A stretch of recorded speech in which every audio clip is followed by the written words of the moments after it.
Në këtë mandat, VMRO DPMN nuk do të ketë nën kryetar partijak, kështu ka deklaruar gjatë një interviste për RTMV-n kryeministri dhe lideri i VMRO DPMN-s Kristian Mickoski në vigjilje të komitetit qendror të partisë ku duhet të zgjidhen antarët e rinj të komitetit ekzekutiv dhe sekretari i ri i përgjithshëm.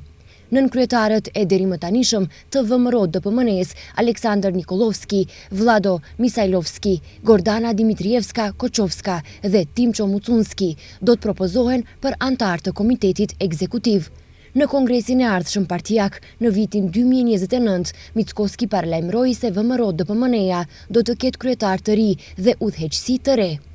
Me këta njerëz jam nga dita e parë dhe jam bashkëpunëtorët më të afërt, por siç paralajmërova, për vitin 2029 dhe për parimet që i përfaqësojnë në Kongres, në vitin 2029 partia do të ketë udhëheqësi të re, kryetar të ri për të dhënë hapësirë të gjithë të interesuarve që mendojnë se mund të japin vlerë të shtuar në VMRO DPMN, po ashtu edhe në qeveri. Derisa bëhet përpilimi i organeve partijake, Mickoski gjatë intervistës potencoi se do të nisë të mendojë edhe për qeverinë dhe kandidatët e rinj në ekzekutiv, si dhe për ndryshimet e resorëve. Ai pret që i gjithë procesi i rikonstruimit qeveritar mund të rrumbullaksohet gjatë majit dhe qershorit.